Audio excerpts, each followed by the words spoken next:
안녕하십니까, 박계비입니다. 이 영상은 시그마 이해의 두 번째 영상입니다. 이 앞의 영상을 안 보신 분들은 1번 영상도 참고해 주세요. 생각의 출발점은 여러 가지 수열들의 합을 계산하는 방법을 찾는 겁니다. 여기서 잊으면 안 되는 것은 하나입니다. 수열에 규칙성이 있다는 거죠. 수학을 공부할 땐 항상 규칙성을 이용해서 편리하게 문제를 해결하겠다는 태도를 유지해야 합니다. 좀 게으른 태도라고 할 수도 있는데 어떻게 표현하든 이 태도가 중요합니다. 일단 등차 수열부터 봅시다. 지금 생각하는 것은 이런 등차 수열만 생각하는 것이 아닙니다. 이런 수열을 포함해서 모든 등차 수열을 생각하는 겁니다. 이 경우를 보면 3부터 시작해서 4씩 커지는 수열이죠. 교과서 용어로 말해서 초항이 3이고 공차가 4입니다. 초항이란 말은 첫 항, 첫 번째 항이란 뜻이고 공차란 공통된 차이란 뜻이죠. 그런데 여기서 재미있는 사실은 모든 등차 수열의 합, 즉 등차급수는 이것을 중심으로 계산할 수 있다는 겁니다. 이것을 알아봅시다. 초항이 3이고 공차가 4인 이 경우를 가지고 생각해 봅시다. 이것을 그림으로 그려봅시다. 그러면 이렇게 됩니다. 이제 이 그림을 잘 봅시다. 이 그림은 두 부분으로 나눌 수 있습니다. 먼저 이 부분입니다. 이 부분은 직사각형이고 그래서 높이 곱하기 밑변으로 값이 정해집니다. 높이는 초항의 크기죠. 밑변은 수열에서 수의 개수입니다. 일일이 더할 필요 없이 간단한 곱하기로 끝납니다. 이게 지금 수열의 합, 즉 급수를 구하는 공식, 계산법을 찾으려고 하는 방식이죠. 가우스의 경우를 생각해 보세요. 그럼 이 부분은 어떻게 되겠습니까? 4부터 시작을 해서 4씩 커지는 거죠. 즉 이렇게 됩니다.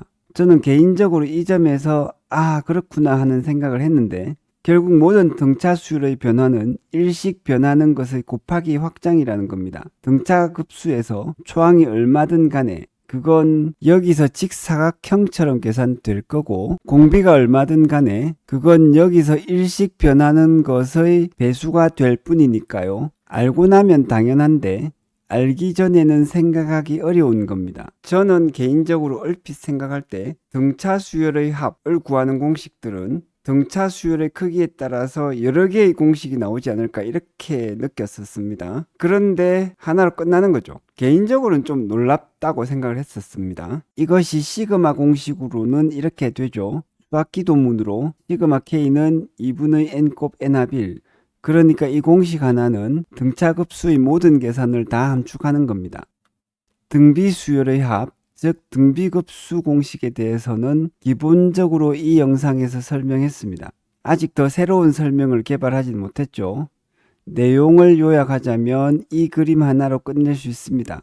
등비수열을 늘어놓고 거기에 그 공비를 곱해서 한 칸을 미는 거죠.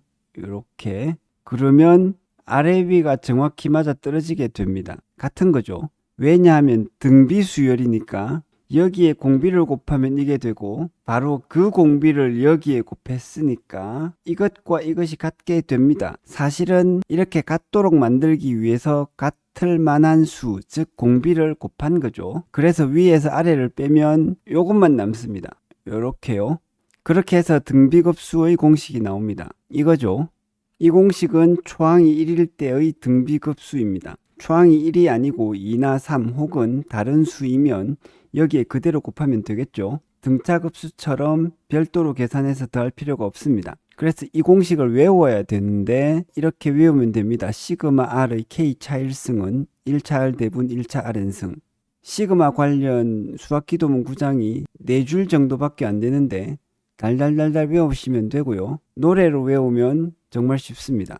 어떻게든 각자 외우시면 되고 공부해 보신 분은 알겠지만 이거는 외워야 되는 겁니다. 끝으로 개차 수열의 합의 공식입니다. 이것이 아마도 가장 간단한 개차 수열의 예일 겁니다. 이걸 가지고 생각해 봅시다. 수학의 핵심은 규칙성. 그 규칙성을 파악하기 위해서 그림으로 시각화를 해봅시다. 그러면 이렇게 됩니다. 이것을 보면서 생각해야 하는데 여기서는 시간이 좀 걸릴 수도 있습니다. 개차 수열이니까 여기에서 1 커졌고 여기에서는 2 커졌습니다. 2. 그 다음에는 3 커져야 되겠죠. 3. 그 다음에는 4. 이렇게 4. 그 다음에는 5. 그래서 차이가 계단식으로 하나씩 늘어났습니다. 그런데 잘 파악해보면 여기서는 새로운 항에 그 앞에서 누적된 각 차이들이 다 더해진다는 것을 알 수 있습니다.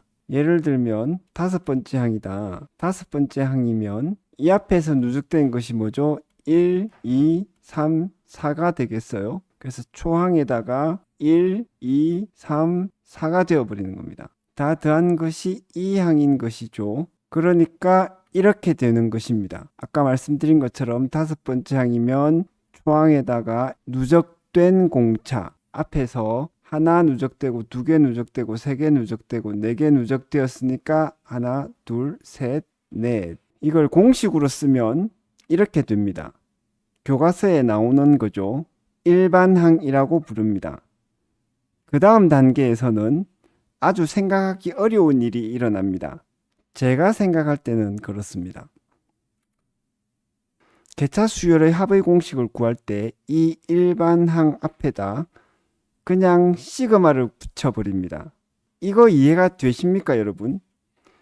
저는 이거 고등학교에서 처음 배우면서 신기하다고 생각했었습니다. 이게 무슨 말이냐면 일반항 앞에 시그마를 붙이기만 하면 된다는 것. 그러면 수열의 합에 대한 공식이 항상 얻어진다는 거죠. 그런데 이게 무슨 뜻입니까?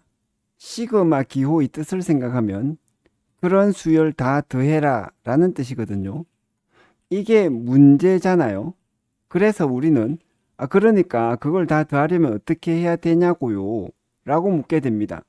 그런데 바로 그게 정확한 공식이 되는 거예요. 복잡하게 계산해야 하는 문제가 있는데 그 문제를 정확히 말하면 그게 곧 정확한 답이 된다. 신기하지 않습니까, 여러분? 시그마 단원에서 이 부분이 제게는 신기한 부분이었는데 알고 보면 수학의 모든 부분에서 이런 일이 일어납니다. 이것을 강조한 것이 바로 이 영상이죠. 한 번씩 참조하시면 좋겠습니다. 안 보신 분 계시면요. 그래서 시그마 공식은 이렇게 됩니다. 이 공식의 뜻을 정확히 짚어보면 어떤 항 AK가 있는데 이 K가 1일 때부터 n이 될 때까지 다 더해라 이런 뜻이죠. 이것이 실질적인 계산법 혹은 공식이 되는 과정을 살펴봅시다. 제가 이 책 해볼 만한 수학 심화편에서 간단히 설명한 적이 있는데 시그마를 보면 항상 이렇게 더하기들의 연결을 상상할 수 있어야 합니다. 여기서 일씩 커지는 개차 수열의 경우에 이 부분은 곧 이 공식을 적용해서 이렇게 되겠습니다. 이건 이렇게 되겠죠. 여기 n 자리에 n-1이 들어가서 요것이 이렇게 되고 요거는 이렇게 되는 겁니다. 여기에 n이 있으니까 nn 되는 것이죠. 그러니까 여기에 n-1이 있을 때를 생각한다면 여기에 n이 오듯이 여기에 n-1이 와야 되는 것입니다. 그러면 풀면 요거 해서 이렇게 되고 요거 해서 이렇게 되는 거죠. 그래서 이 식 전체는 이렇게 됩니다. 이 식을 처음 보면 대단히 어렵게 보이지만 수학이 항상 그렇듯이 하나씩 따져보면 대단히 복잡한 논리가 있는 것은 아닙니다. 그래도 혹시 이 단원에 대해서 처음 공부하시거나 공부했더라도 잊어먹으신 분들을 위해서 상세하게 한번 짚어보겠습니다. 일단 이 부분에서 n과 k가 k와 j로 변했죠. 이것은 서로 다른 기호를 써서 생각이 연결된 것을 표시하는 것입니다. 이렇게 식이 복잡해지면 이 식을 읽는 것에 정신이 팔리고 또 계산하는 것에 정신이 팔립니다. 그래서 전체적으로 무선 계산을 어떻게 생각하는지 잊어먹게 되죠. 하지만 한 발짝 물러서서 생각해보면 굉장히 단순한 논리를 반복하는 것에 불과합니다. 즉, 이것은 이렇게 되고 이것이 n개 반복되면 이렇게 되겠죠. 그리고 이 부분이 이렇게 되는 겁니다.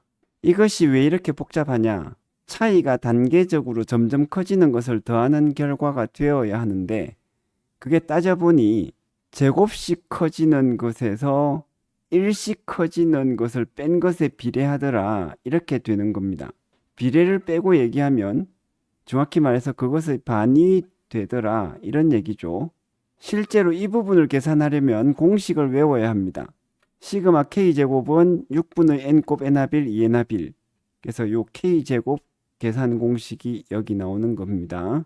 그리고 고등학교 교과과정을 다 포괄하려면 시그마 K3승까지만 외우면 됩니다. 또 다른 복잡한 규칙성으로 변화하는 수열의 합을 계산할 때라도 웬만해서는 시그마 K 세제곱의 공식까지만 적용하면 다 된다는 거죠. 이것도 좀 신기한 점이라고 저는 생각합니다. 전체적으로 정리를 해보면 시그마 단원의 의미는 규칙적으로 변화하는 수들을 다 더하는 공식을 체계화한 것입니다. 교과서 용어로 수열의 합, 즉 급수를 계산하는 공식들이죠. 여기서 재밌는 점은 문제를 정확히 수식으로 쓰면 문제를 별도로 풀지도 않았는데 정확한 계산법이 나온다는 점입니다. 달리 말해 이렇게 되도록 시그마 단원의 기호와 논리 체계가 잘 만들어졌다는 거죠. 이건 천재적인 수학자들이 오래 작업한 결과일 겁니다. 전체적으로는 시그마 단원을 이해할 때는 규칙적인 숫자들을 계산하는 단순한 방법이 있다는 생각으로 전체를 이해해야 합니다. 이것은 사과 2개에서 사과를 떼고 2만 생각하는 사고력을 확장하는 것일 뿐입니다. 가우스가 생각한 천재적인 사고력을 거기에서 1과 100을 떼고 확장하고 그 다음에 등차로 증가하는 것이 아니라 등비나 개차로 증가하는 것으로 또 등차라는 그 개념을 떼고 생각하는 것이죠. 이런 점에 착안해서 수학을 공부한다면 조금은 더 재미있게 내용을 이해할 수 있지 않을까 합니다. 이상으로 시그마 단원의 내용을 좀 더 재미있게 이해하기 위해서 생각할 만한 점들을 설명해 보았습니다. 혹시나 도움이 되셨다면 좋아요와 구독을 부탁드립니다. 감사합니다.